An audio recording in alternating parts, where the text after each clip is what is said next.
नमस्कार, मैं वीरेंद्र कुमार पालीवाल आप सभी प्रियजनों को प्रातःकालीन शुभ विचार श्रृंखला के इस सत्र में प्रणाम करता हूं और प्रातःकालीन मंगल कामनाएं प्रेषित करता हूं।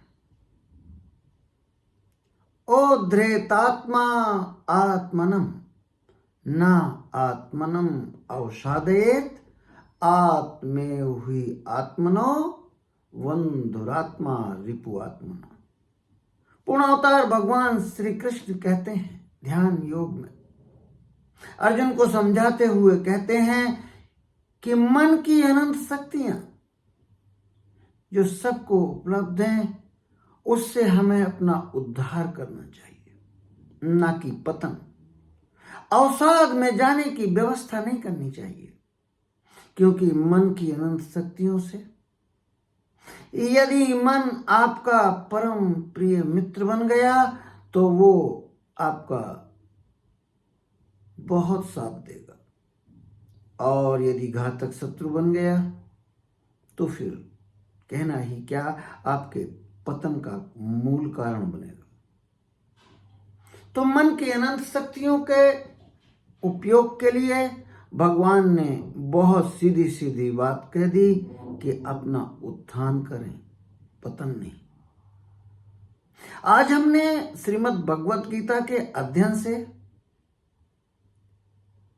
विद्यार्थियों के लिए क्या सलाह दी गई है, गृहस्थों को क्या सलाह दी गई है, पुरुषों को, स्त्रियों को, व्यापारियों को, सामान्य जन को क्या सलाह दी गई हैं, इसकी खोज की है।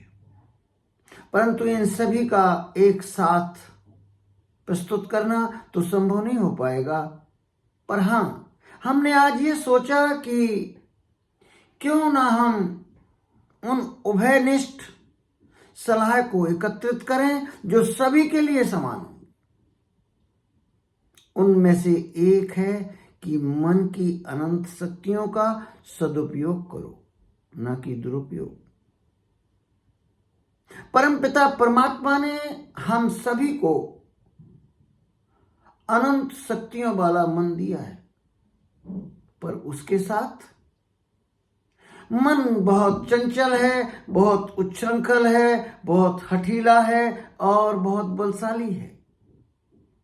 और इसका निग्रह करना, इसको बस में करना, इसको जीतना बहुत कठिन कार्य है। यही तो मूल प्रश्न था अर्जुन का। चंचलम ही मनः कृष्णा प्रमाथि बलवद्रणं तस्याहम निग्रहं मन्ये वायु रिवशो दुष्करम। वायुमंडल की सभी हवा को नियंत्रित किया जा सकता है, पर मन की चंचलता को कैसे करूं?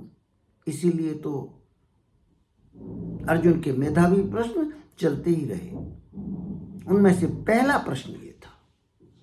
पूर्ण अवतार भगवान श्री कृष्ण ने इसका जो उत्तर दिया कि नहीं, ऐसा नहीं है। चंचल है, बात सच है, हठीला है, उच्छृंखल है और अधिक बलशाली है, ये भी बात सही है। पर इसको बस में नहीं किया जा सकता, ये बात सही नहीं है। बस में करने की विधि है अभ्यास, सतत अभ्यास और वैराग्य। असंशयम महाबाहो मनो दुनिग्रहम चलम अभ्यासेन तु कौन्तेयो वैराग्येण च गृह्यते। अभ्यास और वैराग्य से मन को बस में किया जा सकता है। और मन को बस में करने का आगे की बात की जाए तो मन की अनंत शक्तियों के उपयोग के लिए जो बताया गया है, मन पर विजय पाना। और मन पर विजय पाने के बाद ही मन आपका प्यारा मित्र बनेगा। और यदि मन आपसे जीत गया तो वो घातक शत्रु बन जाएगा। सफल और असफलता का यही मूल कारण है। मैं जितनी रिसर्च कर पाया और अभी तक मैं सफल और असफल व्यक्तियों में जो अंतर और भेद जो कर पाया, वैज्ञानिक तौर से जांच परख करने के बाद कर पाया, वो यही है कि उस व्यक्ति ने मन की अनंत शक्तियों का कैसा प्रयोग किया। यदि अच्छा प्रयोग किया तो वो सफल व्यक्ति बना, और वो यदि अच्छी तरीके से मन का सदुपयोग नहीं किया, खराब तरीके से किया, तो वो असफल। वन दुरात्मा मनस्तस्यै येनात्मा एव आत्मना जिता अनात्मनस्तु शत्रुत्वे वर्तेत आत्मा एव शत्रुवत्। यदि आपने उस मन की अनंत शक्तियों का अच्छा उपयोग नहीं किया तो वो घातक शत्रु बन गया। प्रशांतस्यै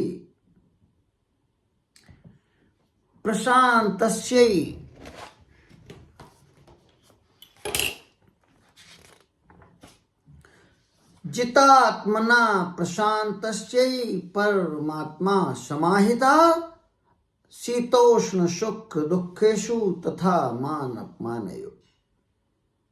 यदि आपने मन को जीत लिया तो मन की शांति मिल गई, जो कि सबसे दुर्लभ मानी जा सकती है, और खास तौर से आज के युग में जब मन को विचलित करने के कारण बहुत सारे हों।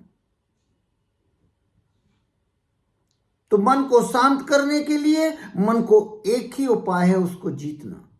और यदि जीत लिया तो फिर तो वो परमात्मा में ही समाहित हो गया, परमात्मा ही हो गया। बूंद सागर में गिर गई, अब वो बूंद न रह के अब सागर बन चुकी है। सागर का हिस्सा नहीं, सागर ही।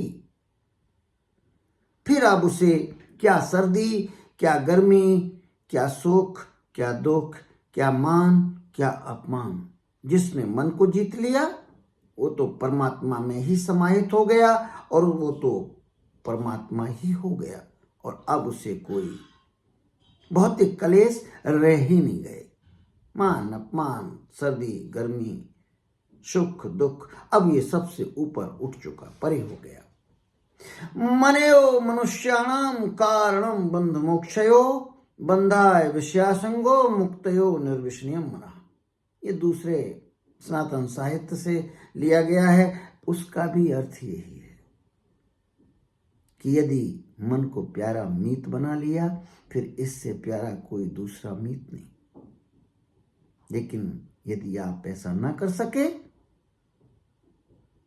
कोई अगर दुनिया में बंधन है तो वो मन है, और अगर कोई मोक्ष का मार्ग है तो वो भी मन है। सीढ़ी चढ़ने का भी काम करती है और उतरने का भी काम सीढ़ी ही करती है। ये सीढ़ीवत ही है। पर हां, मन पर विजय मूल है, उसी से सब कुछ होगा। लेकिन दूसरी एक उभयनिष्ठ बात जो हमने खोजी श्रीमद् भगवद गीता में, वो यो है, युक्ताहार विहारस्य उक्त चेष्टस्य कर्मसु युक्त स्वप्न अबोधस्य योगो भवति दुःखः। खान पान में, आमोद प्रमोद में, सोने जागने में जो एकदम सम्यक, एकदम उचित, एकदम ऑप्टिमम इनका उपयोग करते हैं, वो सफल होते हैं। वो योग के साथ मिलकर दुनिया के जितने भी भौतिक कलेश हैं, उन सभी, इस प्रकार मन की अनंत शक्तियों का सदुपयोग संभव है और दुरुपयोग भी संभव है। इसलिए मन पर विजय पाना बहुत जरूरी है सभी के लिए, चाहे वो विद्यार्थी हों, चाहे वो गृहस्थ हों, चाहे वो व्यवसायी हों, चाहे वो स्त्री हो या पुरुष हो या सन्यासी हो, कोई भी हो, पर मन की अनंत शक्तियों को उपयोग करने के लिए एक ही मार्ग है, मन पर विजय। ये वीडियो शैक्षणिक उपयोग के लिए बनाया जा रहा है। ये मेरी बहुत अंतरतम इच्छा है कि अपने प्रियजनों के साथ जो हम जानते हैं उसे साझा करें, जिससे हम सभी अपने जीवन को सुखी, संपन्न और सफल बना सकें। सनातन साहित्य में इस परम उद्देश्य के लिए बहुत साहित्य उपलब्ध है, पर हाँ, ये बात निश्चित है कि बौद्धिक ज्ञान सिर्फ बौद्धिक ज्ञान न रह जाए, उसका क्रियान्वयन हो, तभी वो उपयोग में आएगा। वो आपके आचरण, आपका स्वभाव और आपका